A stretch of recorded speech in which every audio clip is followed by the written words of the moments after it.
Welcome to the Liquidity Event, a show about all things personal finance with a laser focus on taxes, financial independence, and equity compensation. Hosted by AJ and Shane of Brooklyn FI, each episode will focus on a personal finance topic, some driven by news headlines and sometimes driven by listener questions. And sometimes you'll just get two money nerds rambling about what they think is interesting. Just a quick note before we get started, this podcast is for informational purposes only and should not be considered tax or investment advice. Hello and welcome to the Liquidity Event. We are your hosts, Shane Mason. And she shines like a bright. All right, let's start she shines like a blah. Oh, no, you got it. Rewind, baby. We're going to do it live. She shines bright like a diamond, AJ Ayers. Nailed it. Maybe not a natural diamond, maybe a lab-made diamond. But yes, this is episode 126 being recorded on November 19th, airing on November 22nd. Quick reminder for the listeners, we will answer your questions live on the pod. If you leave us a message, you can disguise your voice and use a fake name if you're shy. The link is memo.fm/the liquidity events. AJ, how we doing? I'm doing great. I'm doing fantastic. Happy November. Happy almost Thanksgiving from beautiful, sunny Southern California. Hell Where yeah. are you in the world? I am in Manhattan. I'm in a NoHo apartment. I'm on Houston and Mott between Bowery and Broadway. This is the first time I've lived in Manhattan. It's pretty nice. It's pretty cool. Congrats. I'm getting my atlas, my mind atlas, if you will, expanded by living over here on this side of the East River. Do you know what a mind atlas is? I've been to New Orleans. I don't really know my way around. No, but I can feel it. I've been down this street before. Yes. Yeah. So I'm trying to expand that bad boy into lower Manhattan a little bit. You worked in Manhattan for a while, right? When you were a publishing goddess. Where were those offices at? I worked in a few different places. My first job was on 80 Maiden Lane down in Wall Street. So I actually worked 2 blocks away from Wall Street. And then Sandy, the hurricane happened, and then our office got flooded. And then my little publishing company was purchased by a big publishing company, and then we moved up to Midtown. And I believe you and I worked across the street from each other for years, yes, without knowing it, on like Broadway and 37th ish. Oh yeah, I was at Broadway and 37th. Yeah, we had crushes on the same people at the coffee shop, but separately. Oh yes, Culture Coffee. We did. Whew. Yeah. Yeah, there were some hot ones back there. Ladies and gents working there. And they had huge salty cookies. Chocolate chip cookies. I would just go in there and stare at the massive cookies chocolate that they had. Chip cookies. I was downtown. Oh no! I can still see her. I was downtown. Wonder whatever happened to her. I was downtown for an Intuit event recently. A friend of mine booked a innovation showcase. Corporate daddy, your corporate overlords into it. My corporate wife, yes, booked a innovation showcase. They asked me to speak about AI and the future of the profession, and it was in downtown Manhattan. It was like down in Wall Street. Totally forgot that part existed. People forget how hard it is to get down there as well. Only a few trains go down there, and they booked the space for all these accountants, and they got 150 RSVPs, forgetting that all those accountants work in Midtown, which is a 45-minute subway ride from the tip, from Wall Street. And they did not get good attendance, unfortunately. But I still knocked it out of the park in terms of... Your AI presentation was so great to the 2 people that were there. Nah, there was like 70 firms there. It was cute. Okay, it was cute. So what are we talking 50% about? 50% attendance. That's great. Yeah. What do we expect in terms of our holiday party? Should we plug our... Oh. No. Yeah, for sure. Yeah, our holiday party? Yeah. Oh, yeah. We're having a holiday party for clients and friends of the firm. If you have not received an invitation and you think you should be invited, that was probably my oversight, so please reach. If you're in the NYC area in early December and you want to hit the open bar, we've got about 20 slots left. Yeah. Anyway, what are we talking about? Oh, we have a great show for you today, folks. We are talking about something that is near and dear to our hearts here at Brooklyn FI. That is our friends at Delta Airlines. Give it up for Ed Bastian and the fam. Ed Bastian and fam. By the way, that's the CEO of Delta Airlines. For those of you that are not as Delta daddies, Delta obsessed as we are. First of all, why are we so obsessed with Delta? First of all, I remember a time, Shane, which you may not remember, when I was obsessed with Delta, and I said, you got to get on this Delta train. And you were like, meh, meh, meh. I'm going to credit card hack. I don't want to pick an airline, blah, blah, blah. And then you turned a corner and would never admit that it was I, Princess of Delta, who got you. Dear listener, there's nothing AJ Ayers loves more than when you take her advice. This is the most important thing to her. That is a gift to her. So the fact that I had my coffee this morning with our business coach at the hotel that she recommended, the Ace Hotel, she's going to do it live on the podcast. So look at her. She's, if you can see her, look at her. That's how you give AJ, that's her terms, her sort of love language is accepting her advice. My entire personality is recommendations. You're welcome. But also thank you for the rec, because you're welcome. My recommendations, they're pretty good. They're pretty good. Anyway, okay, so Delta Airlines, it sucks to fly, right? Flying is not a pleasant experience for most people, right? It's hard. You are subject to the delays of weather and staffing issues and corporate supply chain issues and bad company culture, and also like traffic getting to the airport, and also airports are disgusting. Like there's just a lot running against you when you have to travel. And some people love to travel. I love to travel. You love to travel. I'm in airports all the time. And some people don't travel that much. So like today we're going to talk about Delta, why we like it. And also like if we're going to try to like help you figure out as a traveler, what kind of traveler you are and what kind of loyalty might make sense for you based on how much you travel. So first question, Shane, how many times a year do you travel in an airport? Oh God. Well, I know my number for last. I haven't done my accounts for 2024 yet, but I was on 50 flights in 2023, which means every week, essentially, I was at the airport or at airport. Sometimes it was like 4 or 5 in a row. I went to Europe last summer and did like Sweden. I was like, there was like a lot really in a quick succession, very American style. Yeah. And then there's like going home for Christmas is like, and then like a ton of conferences where you're just bopping around. A lot of multi-city flights. You were in an airport every week. Wow. Literally, yeah, every week of the year last year. Damn. Okay. Yeah. I thought I was well traveled. You definitely have. You wonder why I'm still single. You keep bringing this up on the pod. How would you like to date someone that was on 50 flights last year? By the way, did not use a single one of my companion passes for any of those flights. So I did use one this year, though. I flew my boy to Michigan because we were going to like a boys retreat. Yeah. Love it. Okay. So you used it this year. I also used a companion pass this year to take my friend Jillian to Savannah, Georgia. We went on a really fun girls trip because when your girl says, I haven't taken a vacation in a year, what does a good friend do? You go, well, lucky you know a Delta Diamond lady because we're going to Savannah for half price. Okay. So let's talk about. What does money mean? Yeah, money is great. Also, one of my favorite moments this year was getting my two besties into the Delta Lounge to have a cocktail before a flight for a post Taylor Swift concert. That was also one of the top girlfriend moments of 2024. So, Shay, we were talking about companion passes. Oh, yeah. How many companion pass flights did you take? I've only ever taken one, and it was really sexy that your partner can fly for free. I get 2 per year with we both have reserve cards. Business and personal. So between you and I think we both have 4 Delta cards. So each one of those comes with a companion pass, and you can only use them domestically. And since I don't have a life partner and I live in Mexico, it's really hard to use them. Yeah. I'm surprised you and Nabil haven't pulled one off yet. I am too. There's a lot of restrictions on them. Usually if we're flying together, there's some work element involved for him or whatever. So it gets confusing. But so wait, can we just talk about why we're so in on Delta? Because I think this is important. Yeah. Yeah, sure. Because I only think being loyal to an airline is worth it if you're flying more than 12 times a year, meaning once a month. That's the minimum. If you're flying less than that, you do not need loyalty because you're not going to be spending enough money or taking enough flights to get to the top tier loyalty program. This goes for Delta, United, American, JetBlue, all the programs.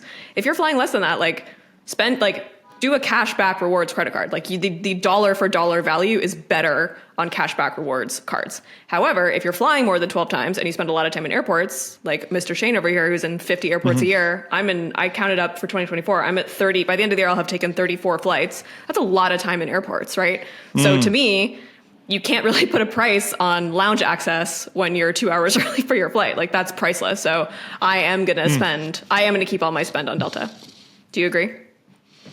Yeah. I mean, by the way, the way to go to the airport, in my experience, is not to get there with 10 minutes left to go to the lounge, grab your food, have some coffee, and then get to have a nice clean bathroom, and then go directly to your gate. You get there 3 hours early. Hear me out. Get there 3 hours early. You know that you're already there. You can chill in the lounge, bust out the laptop, get some actual work done.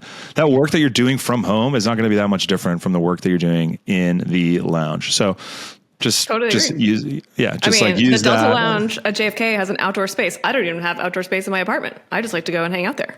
So I'll go 4 hours early. Yeah, most of them do. Very sexy. And then sometimes we get there and the lounge has a line. So it's not always that glorious of an experience. Anyway. So yeah, I think speaking of airline loyalty and of the 50 flights, I hear you on the 12 per year, right? Because probably not all of those are going to be on a branded company like a Delta or United or what have you. Sometimes you're forced to take Southwest. Sometimes you have to. I'll be on a Southwest flight in a couple of weeks because listen, Delta doesn't fly from Phoenix to Dallas. They don't have that one locked in. And in Europe, of course, there's reward partners, but if you're trying to get from Oslo to Reykjavik, there's not always going to be a partner there. So Delta does not fly to Reykjavik, by the way, folks. You have to fly through Amsterdam. Yeah. But Aeromexico is a Delta rewards partner. So every time I fly Aeromexico, I just plug in my Delta number and all of those points go towards million milers, all that stuff. I'll get the upgrades. Actually, Aeromexico put me on. I didn't fly not first class until July this year because Aeromexico bumped me the first 6 or 7 times I came to the States, which is. I love that for you. Speaking of a million miler, how close are you? I'm at 500,000. By the way, this episode is going to come off. If you're not a frequent flyer, we're going to sound like dickheads and douchebags for sure. We are dickheads and douchebags. What do you mean? That's fair. That is fair. But when you're on 50 flights a year, and a lot of them are business. That's what I'm saying. Yeah, we're flying. You and I travel to speak at conferences all the time. You and I live in 2 different places, so we're traveling back and forth. You and I need to meet up. We need to meet up with our team, and we also like to go on vacation a lot. So we do travel a lot. This is you and I made this life choice. We built a remote business so we could have this life optionality, period. Right? Yes. And to add more context, the reason that AJ and I are Diamond Medallion, which is the top tier with Delta, is because you just if you have a business that has a lot of expenses, you just throw all of those on your business credit card and they add up to a ton of spend. And Amex loves that because it all flows through. Delta loves it because it flows all through. They get a cash back from Amex, or they get to share in the profits from Amex whenever you use their card. Yeah, but we had a really interesting thing happen this year, which is you and I both, we had a lot of expenses this year, both personal and professional, that we both hit Diamond Medallion status in July. And as I said previously, dollar for dollar, Delta miles is not a good use of credit card rewards. Cash back and other points is a better use of it. So once you get the status you need, it's actually not a good idea to have spend on your Delta card once you get to the status you want. So once we hit Diamond, we went shopping for other credit cards and we landed on the Marriott Bonvoy business credit card, which I thought was a good play, except for the fact that Amex gave me a $3,000 limit, which as a business owner, folks, that gets you 3 email addresses. It's a third of our Google bill on Tuesday. Anyway, so that backfired. So we're still spending on Delta. We're racking up miles, but it pains me the amount of money that we're spending personally and professionally, and we're not optimizing right now, I would say. We need a better plan. Mine, by the way. Where the hell is mine, Amex? When you don't have a address in the United States, dear listener, everything sucks. Everything is so difficult. Poor Shane. He made his life complicated. Feel bad for him. For those of you who don't know me personally, the MO is I make my own life very complicated, and then I get to complain about it, and then blame everybody else, and then I have something to talk about that makes it sound like I'm interesting. Yeah. I think I'm beating you for million miler status though. I'm at 581,437. Well, weren't you like a Delta girl in like 2001 when you turned 20? No, I mean, I was never flying enough. I didn't have the economic flexibility to become a Delta girl until we started this business, really until year 3 of this business. You missed my age joke, but yeah, Oh, I missed your age joke. I'm sorry. I think you did a bunch of cross-country deltas, I believe, from LA to New York, perhaps, which is one of their better routes. Yeah, I don't know, but I feel like, Delta's often the most expensive. So if before, when I was shopping around, I was probably flying American or whatever, like whoever was the cheapest, I would just take them, which is what I recommend to people. It's like, if you're, again, like, only go for status if you're going to get the top tier status and you fly enough. Otherwise, it's not worth it, folks. Go for that cashback card. I like the Amex Platinum card. If you want a fancy credit card and you do fly a little bit, I think in terms of lounge access, the Amex Platinum is probably the next best card. But that's got a $700 annual fee, which you get back about like $400 in like direct like Uber credits and Resi credits. But that's still pretty steep if you're not. Yeah, you also get like global entry for free, TSA pre-check for free. There's a bunch of things that bring the cost down. If you can stomach the $700, because as soon as you get the card, right, they put $700 on it. Right. Like you receive the card with a balance of $700. Yes. And you're all like, okay. And you got to spend, I forget what the spend is, but let's call it $6,000 in the first 2 or 3 months. Like if you're not already spending that, anyways, I think people get trapped in this like chasing credit card rewards points. I just want to be clear, folks. Like we do not spend money to get credit card points. We were going to spend the money anyway. We were going to buy tax software that costs tens of thousands of dollars because we needed to run our business. We didn't just decide one day, oh, well, I'm going to buy a bunch of flights now because I got to hit my minimum spend or I want to get miles. That's why one of the reasons why people end up in credit card debt. And I think chasing points can be incredibly harmful. It's like a form of addiction, like I got to get the points. I got to get the points. So let's avoid that if we can. Yeah, I hear you on the cashback thing. I think this is kind of like the Windows versus Apple analogy I love to come back to. Like you spend a little bit extra money to keep things simple, which is the Apple version, wherein you have everything's on the rails, everything's well designed. That would be the cashback in this case. Like, yeah, sure, I could probably get more points and use them effectively and squeeze more value out of my spend if I was going to use a Delta card, which is Windows in this example. More features, more benefits, but you may have to make sure that you use them all in order to justify it. More complexity. If you're an Apple person in this regard, I would go with the cashback. If you're trying to squeeze, if you're down with this financial, like if you're good with spreadsheets and you got a lot more free time to try to maximize your points. Now, one thing I will say is that I do have all these points in both the Chase Reserve Ultimate Reward situation and in Delta. I think I've got like $50,000 worth of travel that I never use. So it's not working out for me. I could use the 40. Yeah, so you're better at this. I get the points, and then they sit there in the balance, and they don't accrue interest. They don't increase in value at all. So if you don't actually use them, what the hell are you doing? Cash back. So again, that's why you need me in your life, because I'm great at recommendations. I can recommend somewhere to go. I can tell you exactly where to stay. I can tell you which restaurants to go to. Anyway, I did spend some time in the Delta Reddit forums this week. Let's go. So very active subreddit. Yeah, we love Delta. However, there's been a lot of complaints that they've taken away a lot of the perks. They reached too far. There was too many users. There's too many credit card holders. Like the lines for the Delta Lounge access at JFK can be 45 minutes long, so much so that you don't get to use it, which is very frustrating. So here's a comment. I'm a loyal Delta traveler, Diamond Medallion, Million Miler, reminded every day that Delta could care less about us. It's living off how it performed 8 years ago. The benefits get worse every year across the board. Choice benefits, upgrades, lounge access, they don't care.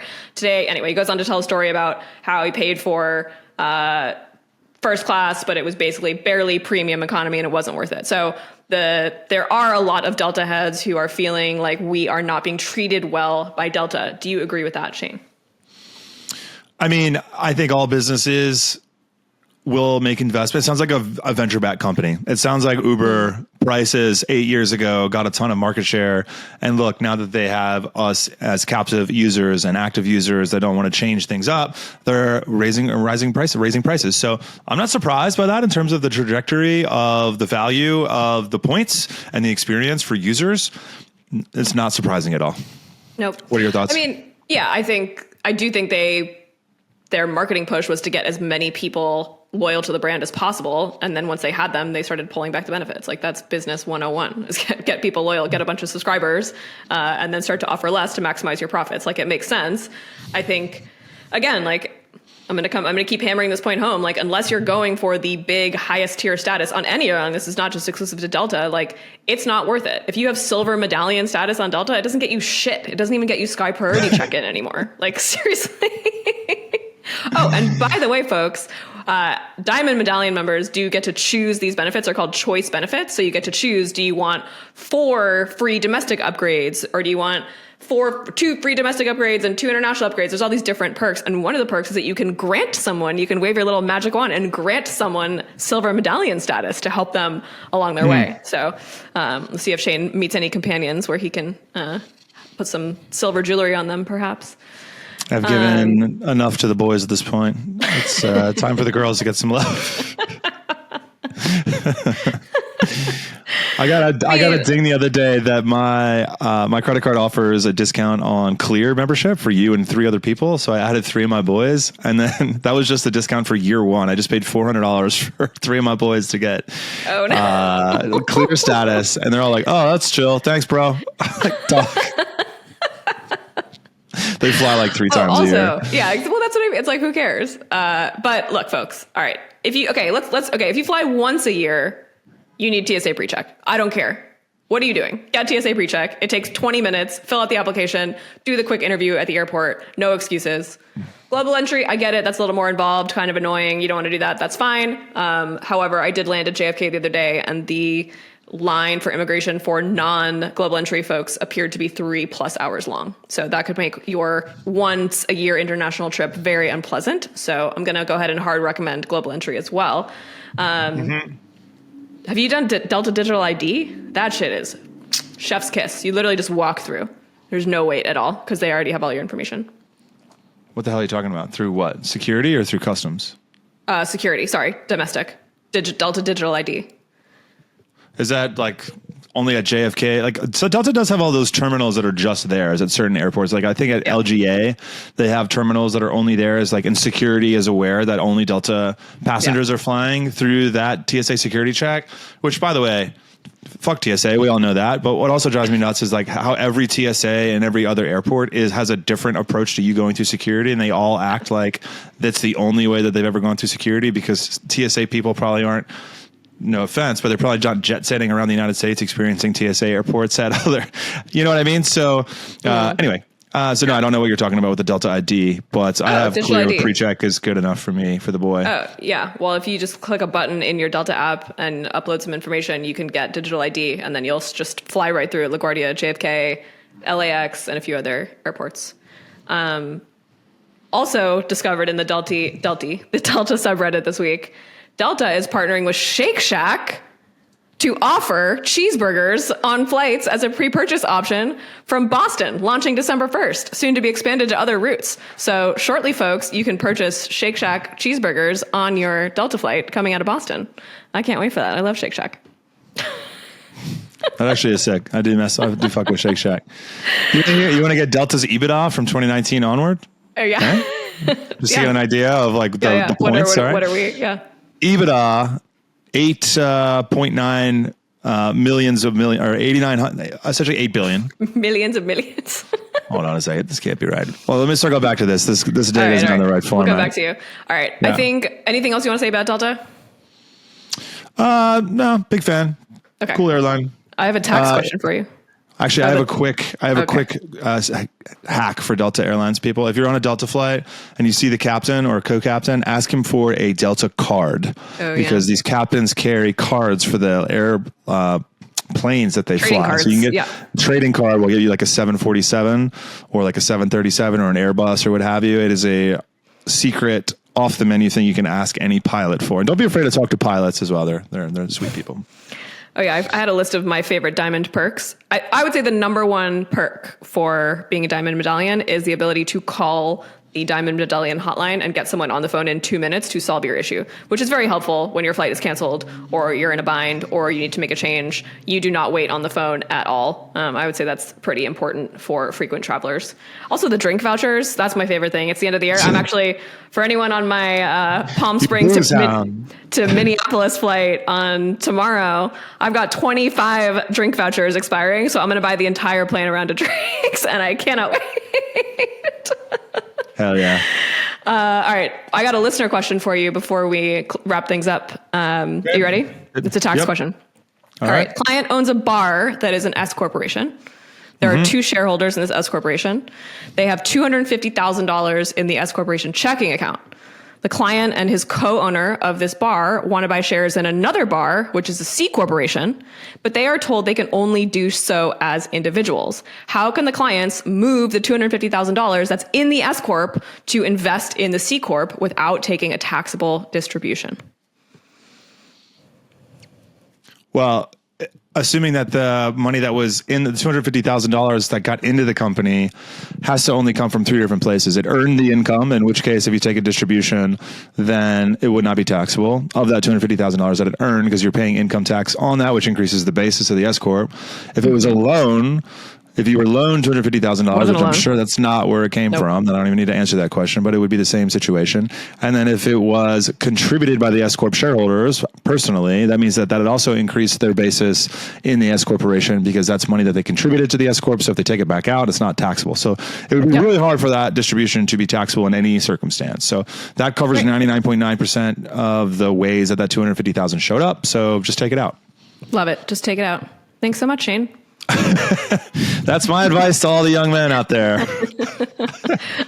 Diversify your business by investing in another bar. Love it. Anything else, or should we wrap it up? Let's wrap it up. Thanks so much for listening, folks. Email us your financial problems at liquidityevent@brooklynfi.com. Leave us a voicemail at memo.fm/liquidity event, and we will play it on the air. And finally, Stans can leave us a review if they want to be worried about it. Thanks for flying Delta Airlines. See you next week. Bye.